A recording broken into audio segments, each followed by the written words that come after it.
आज तुम दोनों सहेलियां कॉलेज से लौटते वक्त मेरे ठेले में आना। मैं तुम दोनों के लिए गर्मा गर्म बस पकड़कर कॉलेज चली गई। कॉलेज में सौम्या को भी उसने ये बात बताई तो वो भी बड़ी खुश हुई। हाय, हरिया काका के हाथ की गर्मा गर्म पानी पूरी तो मुझे भी बहुत पसंद है। गर्मा गर्म पानी वो तो मैं भी खाऊंगी, वो तो मुझे भी बड़ी पसंद है, मैं भी चलूंगी खाने। ठीक है, फिर तुम दोनों चलना। शाम को रीना अपनी दोनों सहेलियों के साथ अपने बाबा के ठेले पर आ जाती है। हरिया बीच बाजार में गर्मा गर्म पानी पूरी बनाकर बेचता था। इस तरह की पानी पूरी शहर में कोई नहीं बेचता था, इसलिए कुछ अलग नाम सुनकर सभी उसके ठेले पर पानी पूरी खाने जरूर आते। धीरे धीरे रीना भी अपने बाबा से गर्मा गर्म पानी पूरी बनाना सीख गई। ऐसे ही समय बीतता जाता है। कॉलेज की पढ़ाई खत्म करने के बाद दोनों अमीर सहेलियां पढ़ाई करने के लिए बैंगलोर चली जाती हैं और इधर अब रीना के बाबा की तबीयत ठीक नहीं रहती, जिस कारण अब वो ये अपने बाबा का काम संभाल लेती है। वो सारा दिन ठेला यहाँ से वहाँ लेकर पानी पूरी बेचती और गर्मा गर्म पानी पूरी ठेले पर बनाकर आने वाले ग्राहकों को खाने को देती। गर्मा गर्म पानी पूरी खाओ, गर्मा गर्म पानी पूरी एक बार खाओगे बार बार आओगे, आइए आइए गर्मा गर्म पानी पूरी। कुछ साल और बीत गए और अब निधि और सौम्या की शादी दो सगे भाइयों से हो गई। उनके पति भी अमीर घर से ही थे। वो दोनों उन दोनों का खूब ख्याल रखते। इधर रीना को अपनी दोनों सहेलियों की याद तो आती, लेकिन उसके पास उन दोनों का फोन नंबर भी नहीं। कुछ समय बाद रीना भी अपने बाबा के इलाज के लिए दिल्ली आ जाती है। अब वो वहीं एक झोपड़ी में रहकर अपने माँ बाबा दोनों का ख्याल रखती, साथ ही अपनी गर्मा गर्म पानी पूरी का ठेला लगाती। इधर निधि और सौम्या के पतियों का ट्रांसफर भी दिल्ली हो जाता है। फिर एक रोज, सौम्या चलो, आज मैं तुम सबको पानी पूरी खिलाने ले चलता हूँ। तुम सबको तो पता ही है दिल्ली खाने पीने के लिए कितनी मशहूर है। हाँ हाँ, फिर तो सभी चलते हैं, बड़ा मजा आएगा। वो सभी सुखीराम पानी पूरी वाले की पानी पूरी खाने खान मार्केट चले जाते हैं, जिसे खाकर सौम्या कहती है, मुझे तो यहाँ की पानी पूरी बिल्कुल पसंद नहीं आई। हाँ सौम्या, और खाकर तो देखो।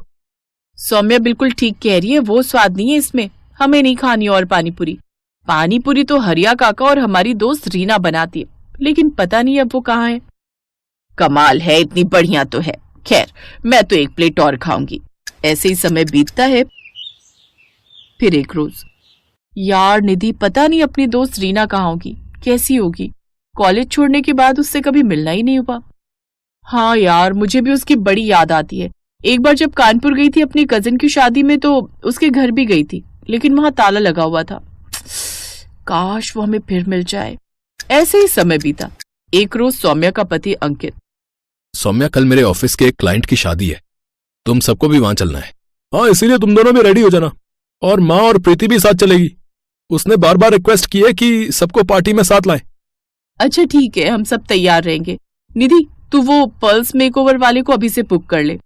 ठीक है, मैं आज ही फोन कर देती हूँ। फिर अगले दिन वो सभी शादी में तैयार होकर चले जाते हैं। वो एक काफी बड़ी पार्टी थी जिसमें तरह तरह के स्टॉल लगे हुए थे। वो दोनों एक तरफ खड़ी थी, तभी उनकी ननद प्रीति आती है। निधि भाभी, सौम्या भाभी, आप यहाँ के गोलगप्पे खाकर तो देखो, कसम से आज तक इतने अच्छे गोलगप्पे आपने नहीं खाए होंगे। अरे नहीं प्रीति, हमें नहीं खाने। वो सच कह रही है बहू, तूने यहाँ के गोलगप्पे खाए ना तो तू अपनी उस दोस्त के गोलगप्पे भी भूल जाएगी जिसकी तुम दोनों तारीफ करती फिरती हो।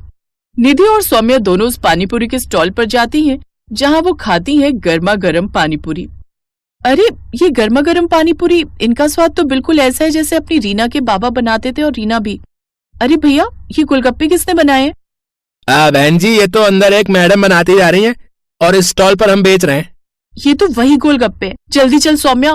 वो दोनों अंदर जाती हैं जहाँ रीना गर्मा गर्म गोलगप्पे बना रही थी। सौम्या और निधि को वो देखती है तो बड़ी खुश होती है। सौम्या, निधि, तुम दोनों यहाँ, तुम दोनों की शादी हो गई, कितनी अच्छी लग रही हो तुम दोनों। ये सब छोड़ और आकर पहले हमारे कलेजे से लग जा यार। ये बता रीना, तू इस हालत में कैसे? इतनी पढ़ी लिखी होकर भी तू ये सब शादी में गोलगप्पे बनाकर बेच रही है। क्या बताओ दोस्त, इस गरीब की जिंदगी में ना जाने ऊपर वाले ने कितने दुख लिखे हैं।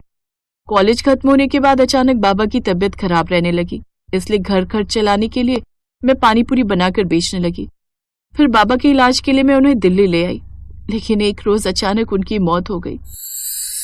खुद को संभालिए, अब वो कभी नहीं लौटेंगे। इन्हें कैंसर की बीमारी थी जो इनके लंग्स तक फैल चुकी थी। फिर खुद को संभाल कर रीना ने अपने पिता का दाह संस्कार किया।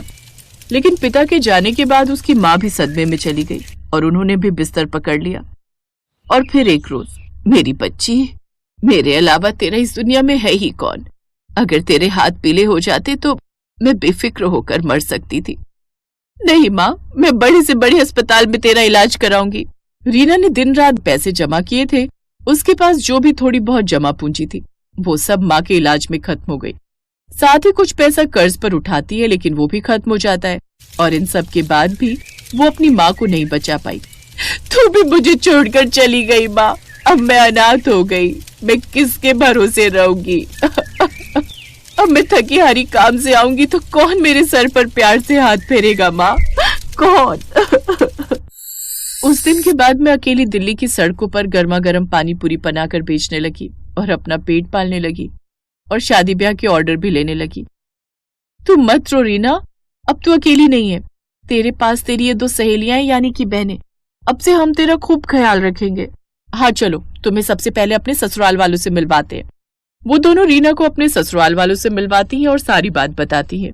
अब वो सौम्या को अपने घर में ही रहने के लिए कमरा दे देते हैं। साथ ही उसके लिए एक बड़ी दुकान भी खुलवा देते हैं जिसमें वो गर्मा गर्म पानी पूरी बनाकर बेचती है।